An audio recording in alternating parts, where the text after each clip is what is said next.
And alright guys, what is going on? How are you doing? Welcome back to another video on the David Hammond Visuals YouTube channel. So in this one guys, you read the title, we are speaking of shooting handheld versus shooting or using a gimbal, okay? The pros and cons of each, what I personally recommend, what I've done, what I do, and just the reason I wanted to make this is because well, the real reason I got inspired to do this is about a week or two ago, me, the assistant, and my brother, we were out shooting and one of them was using a gimbal and the other was using handheld. And it got me thinking, you know, in my journey with shooting video for about 4 years now, you know, I shot without a gimbal for the first 3 years. The last year I've been using a gimbal. I have a lot of experience with the two and really the pros and cons of each. So hopefully this video can be a resource to you guys, you know, on the fence or deciding really which is best for you, okay? So with that guys, I made a small list. Hope you guys enjoy the little composition here. I made a small list of the pros and cons of both. So let's first start off with the pros of going handheld. They're using handheld as this is usually what we start with when we buy a camera. So number one, it is free, okay? We can do it whenever, for the most part, wherever we want. You know, you buy your camera, you don't need to get a gimbal. It is just boom, right out the package, you can shoot, okay? This is massive. Let's now move on to the next one. We have quite a few things. The next one, guys, is it is not intrusive at all, okay? So for the most part, cameras, they're not too big. DSLRs, mirrorlesses, they're getting tinier and tinier. And with that, cameras are also becoming more widely accepted throughout places. So if you're shooting in the city or even like little restaurants or outdoor places, a camera's not intrusive, okay? Where a gimbal, on the other hand, it might be, but a camera, some of these guys you can stick in your little, you can stick in your hoodie, your coat pocket, they're good to go. Easy, portable, and it's not intrusive, which we're going to explain later on how that may be an issue. So you can kind of shoot anywhere, all right? And number three, guys, the final pro with shooting handheld, is we're going to do 3 for each, is there are still ways of stabilizing handheld, okay? Just because you're shooting handheld does not mean it's going to be shaky and horrible. Absolutely not. There are tons of people out there who shoot purely handheld, and you literally sometimes, you can't even tell. You know, I'm going to overlay B-roll and footage here, and I'm not going to say which is which, but I guarantee you, you know, if you get good at it, you understand how to use a camera and how to really hold it and stabilize it, it can almost look as good, if not sometimes better than a gimbal, believe it or not, okay? So those are the 3 pros with that. Now, you know, let's speak of some cons of shooting handheld, okay? Number 1, not guaranteed smoothness. That's what I wrote. So like I was saying beforehand, you can, shooting handheld, get away with looks and have it look like you're using a gimbal, but not all the time, and that's not guaranteed, okay? Even the most professional people who use handheld, they practice it for years and years and years, even them, you are not guaranteed that it's gonna look smooth, okay? Myself, I shot with handheld for about 3 years straight, okay? I learned the angles, I learned how to do the ninja walk, how to, you know, torque my body from left to right and everything like that. Even with that, there's no guarantee that it's going to be smooth. Where a gimbal, on the other hand, you know, it may be. And, you know, this, you think maybe this doesn't matter. When you start shooting commercials and bigger paying gigs, this can be an issue when you don't know if it's going to be smooth. You know, hitting warp stabilizer is kind of like you're praying that it's going to look good. And if it doesn't, you're kind of screwed, okay? So it's not guaranteed smoothness. The next con with shooting handheld is, so this one maybe sounds a little vain or whatever like this. It's not a massive reason, but I wrote down a con of handheld, it doesn't look as professional, okay? And what I mean by that is not necessarily the camera shake like we just spoke of before. You actually going to gigs or commercials or things like this, okay? Now, if you're going to paid work, and this is, you know, what I've noticed myself, and you're just bringing your DSLR or your mirrorless without a gimbal, it's, the clients aren't as, you know, wowed. Maybe they won't care, maybe they won't tell you, but in 2020, in our age, you're almost expected, I feel like, to have a gimbal or at least some sort of stabilization gear to really wow the client. So if you just go with your little camera, it's not going to look as professional, okay? This probably is not going to be a deal breaker to most people. I've shot gigs and commercials handheld, but I definitely have known, I'm being completely honest, when I do bring my gimbal, the dynamic of the shoot, even if it's unspoken, is very different. Like, you can tell these people are like, okay, this guy's got a gimbal, this is legit, this guy knows his stuff, let's get out of his way. Does that make sense? I know it may sound a bit silly and vain, but I'm just being realistic with you guys, okay? So now let's speak of pros and cons of a gimbal, and then we're gonna bring it all full circle in the end, okay? So, pros of a gimbal. Hopefully this all looks good. The first pro of a gimbal is very smooth. Pretty much always guaranteed, okay? Unlike shooting handheld or using warp stabilizer, With a gimbal, it is almost like insurance. Like, you are pretty much guaranteed that the shot is going to be smooth, commercial smooth, professional smooth, okay? It's what a gimbal, it's literally the only purpose of a gimbal is to smoothen out the shots. It's gonna work, okay? Regardless of the gimbal you have. Mine's the DJI Ronin S. It's a great gimbal, but that's number one, okay? Basically, smooth guaranteed. Number two, like I spoke about before, it looks great with client and commercial work. Like I told you guys, when you show up to a scene, and we have the tea, by the way. I've noticed when I've shown up to a scene with a gimbal, automatically the dynamic is very different. You may think this doesn't matter. I'm being completely honest with you guys. Like, people, you know, even taking behind the scenes photos. My assistant now is helping with a ton of behind the scenes photos with me holding the gimbal. Maybe it's a very subconscious thing, but when people see gear that's like relatively large, even if you have a small camera, right? You can have a tiny mirrorless camera, but if you have a gimbal, people just, I've noticed this, they associate that with professionalism, with wow, with this guy knows what he's doing, and this could lead to more clients, more bookings, you know, more referrals, or retainer clients. Like, I know this may sound a bit silly or like this shouldn't matter.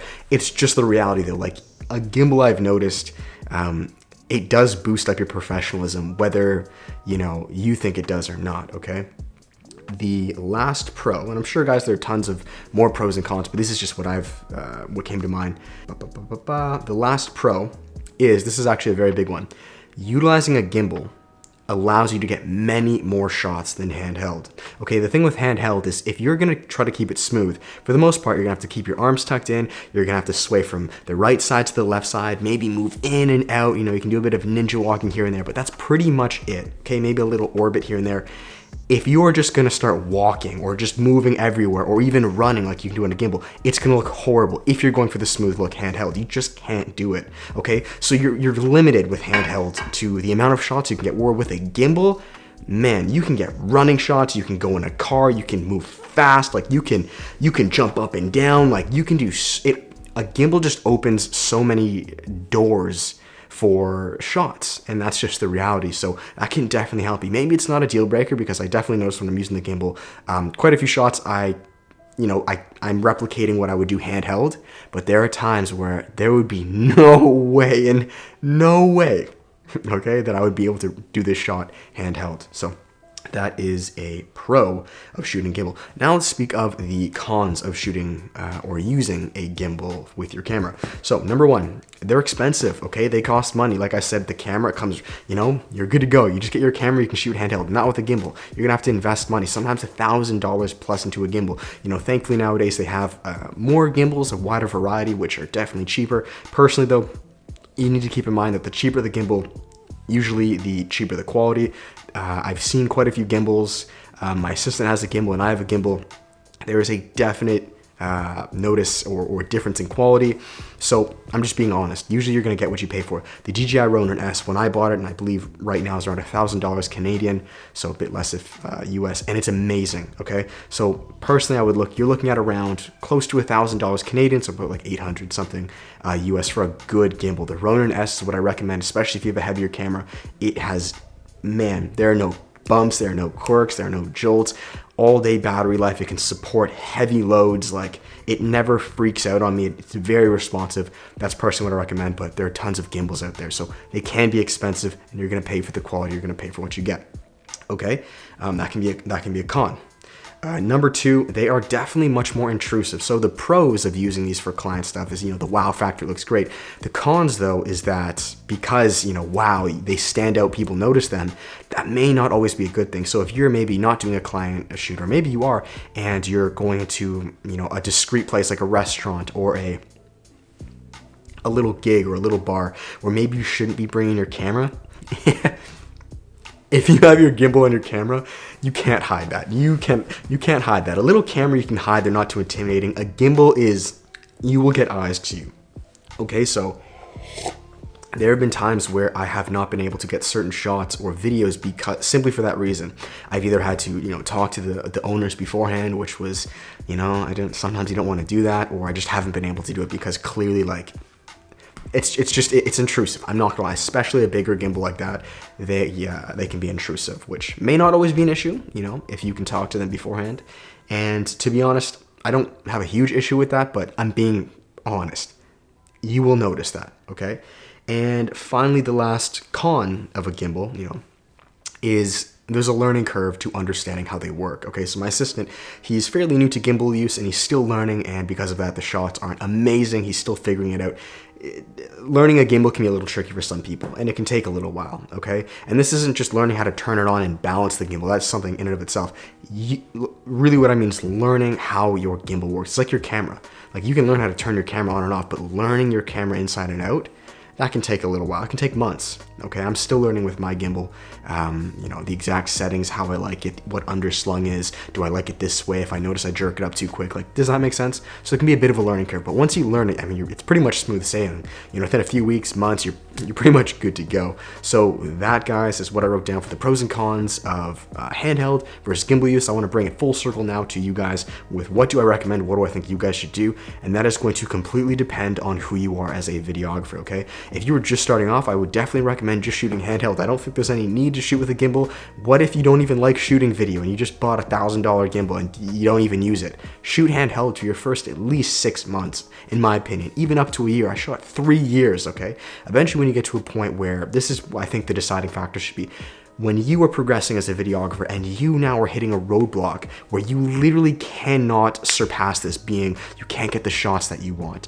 The footage just isn't looking good enough. People maybe aren't booking you because you can't provide that content. When you're hitting that roadblock, then I would recommend picking up or purchasing a gimbal. If you're not hitting that roadblock yet, maybe you're not doing paid work yet, or the paid work isn't enough where, you know, you need that smoothness, then just go handheld. It's really not a big deal.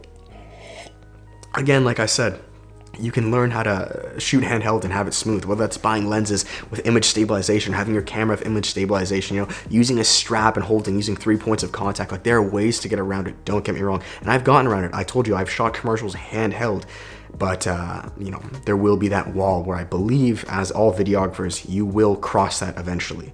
When, I don't know. It could be your first year, second year, third year, fifth year in, 10th year in, but I do believe at some point you will need to purchase a gimbal to just really surpass that wall, if that makes sense, okay? So that, guys, is it. I hope that was of resource to you guys. I hope that helped, and I will finish it there. Thank you guys so much. On the last little plug here, if you guys are interested, there is the free photo video intro course. It's a half-an-hour video course I put together that entails one section of my 6 mega courses. The mega courses are an hour and a half long each. The free half-an-hour course, like I said, takes one section and compiles it into that. So outdoor photography, outdoor videography, commercial, documentary, music video, and short film. If you are interested in any of those styles of photo and video, then definitely check out this free photo video course, like many of you already have. That's that. If you want to purchase a full course after, by all means, very affordable and extremely valuable. I wouldn't have made them otherwise.